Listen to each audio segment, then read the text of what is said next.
Pai do Senhor Jesus Cristo, meus amados irmãos, que Deus abençoe muito a vida de cada um de vocês, amém?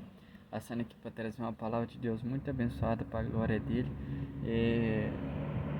Está lá em Mateus, no capítulo 21, do versículo 33 ao 46.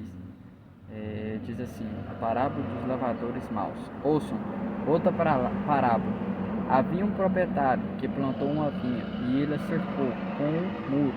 Construiu nela um tanque de prensar uvas e uma torre de vigilância, e depois disso arrendou a alguns lavadores e foi viajar. Quando se aproximou o tempo da colheita, enviou os seus servos aos lavadores para receber os frutos. Versículo 35. Os lavadores, porém, agarraram seu servo. A um espancaram, a outro mataram e desprezaram o terceiro. Então enviou-lhes outros servos, versículo 36, em maior número, e os lavadores os trataram da mesma forma. Por último, enviou-lhes seu filho, dizendo: a meu filho respeitarão. Versículo 38. Mas quando os lavadores viram o filho, disseram uns aos outros: este é o verdadeiro, este é o herdeiro. Venham, vamos matá-lo e tomar a sua herança. Versículo 39. E agarrando-o, lançaram-no fora da vinha e o mataram. Só até aqui, versículo 39. Mas se você quiser ler, vai do 33 ao 46, se você quiser ler toda a história. O significado, irmãos, dessa palavra para a gente entender é a vinha. A vinha representa o povo de Israel, que Deus plantou e cuidou. A gente vê que Deus escolheu ali o povo de Israel para ser chamado povo de Deus. E olha o que vai dizer em Jeremias, no capítulo 2, versículo 21. Eu mesmo o plantei como videira nobre, de vida excelente. Como foi que você se tornou uma videira degenerada e selvagem? Aqui é o que Deus está dizendo para Israel. Veja que é interessante que ele vai dizer: eu que o plantei como uma videira nobre.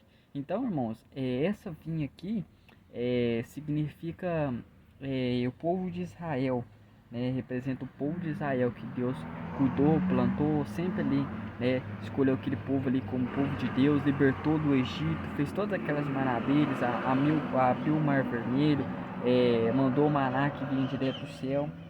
E os lavradores representam os líderes religiosos que contaminaram, vamos dizer assim, né, o povo de Israel, que foram infiéis e rejeitaram os profetas de Deus. Mateus, no capítulo 29, Mateus capítulo 23, versículo 27, versículo 29, até o 37.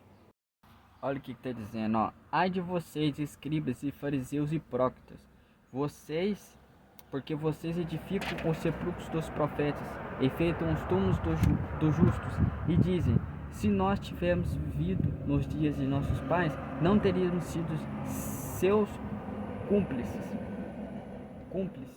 quando mataram os profetas. Assim vocês dão um testemunho contra si mesmos, de que são filhos dos que mataram os profetas. Portanto, tratam de terminar aquilo que os pais de vocês começaram. Serpentes, raça de víboras, como esperam escapar da condenação do inferno? Por isso, eis que lhes envio profetas sábios e escribas. A uns vocês mataram, a outros crucificaram, a outros ainda vocês açoitaram nas sinagogas e perseguiram de cidade em cidade, para que recaia sobre vocês todo o sangue justo derramado sobre a terra, desde o sangue do justo Abel até o sangue de Zacarias, filho de Baraquias, a quem vocês mataram. Entre o santuário e o altar, em verdade lhes digo que todas essas coisas há de vir sobre a presente geração. Jerusalém, Jerusalém, versículo 37. Você mata os profetas e apedreja os que são enviados. Quantas vezes eu quis reunir seus filhos, como a galinha junta seus pintinhos debaixo das asas, mas vocês não quiseram.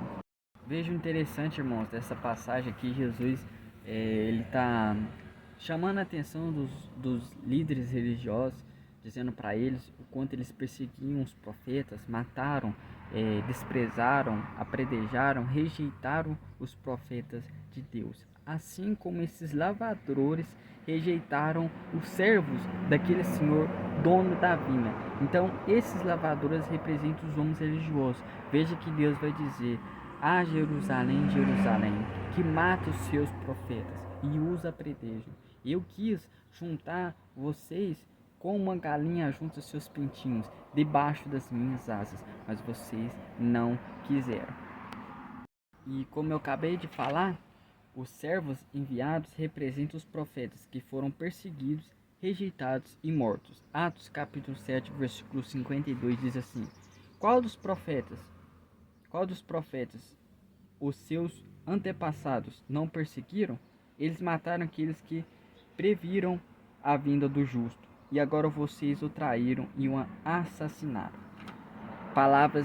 Isso são palavras de Estevão, que disse aos religiosos, né, que eles perseguiram e mataram também os profetas e mataram o justo, né, que foi Cristo Jesus. Então, agora, qual que é o significado? O filho do dono, né? O filho do dono simboliza Jesus Cristo, que também foi rejeitado e morto. Isaías capítulo 53, do versículo 3 ao 5. Olha o que está dizendo, ó. Era desprezado, o mais rejeitado entre os homens, homem de dores, e sabe o que é padecer. É como um de quem os homens escondem o rosto. Era desprezado e dele não fizemos caso. Certamente ele tomou sobre si as nossas enfermidades e as nossas dores, e livrou sobre si nós consideramos como aflito, ferido de Deus e oprimido. Mas ele foi transpassado por causa das nossas transgressões, esmagado por causa das nossas iniquidades, e castigado. O castigo que nos traz a paz estava sobre ele, e pelas suas feridas fomos sarados. Então, que o filho do dono representa Cristo. O filho do dono, ele foi ali então cobrar uma, vamos dizer assim, uma dívida que não era dele, que era daqueles lavradores.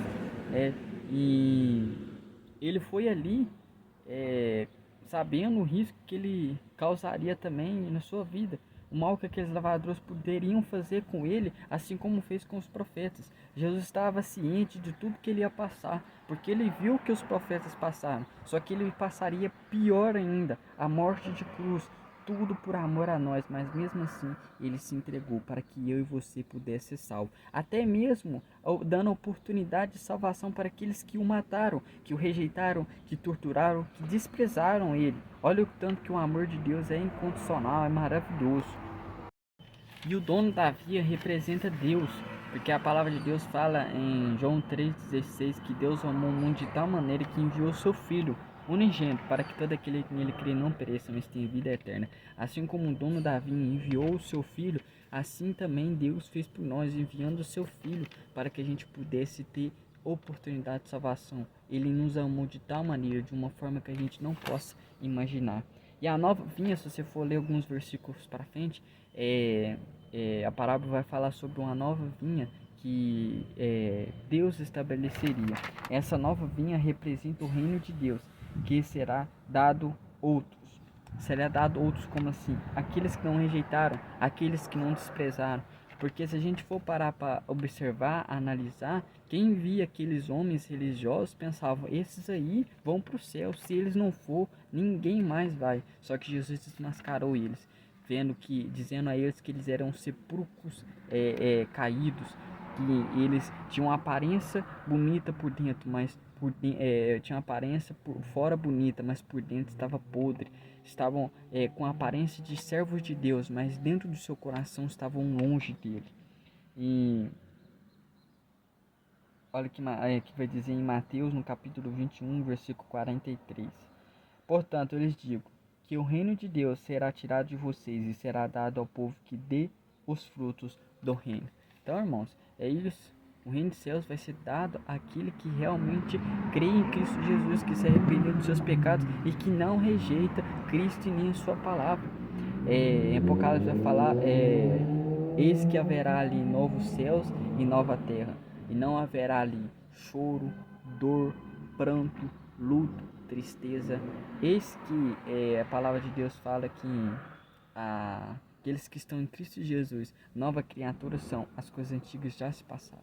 Então o que Deus quer para cada um de nós é salvação, porque a palavra de Deus fala que a vontade de Deus é que todos sejam salvos. Mas, infelizmente nem todos vão ser salvos. Que possamos não estar na maioria, porque a maioria a gente vê que está se perdendo, mas na minoria, porque a palavra de Deus fala que poucos passarão pelo caminho que é estreito, mas que leva à salvação.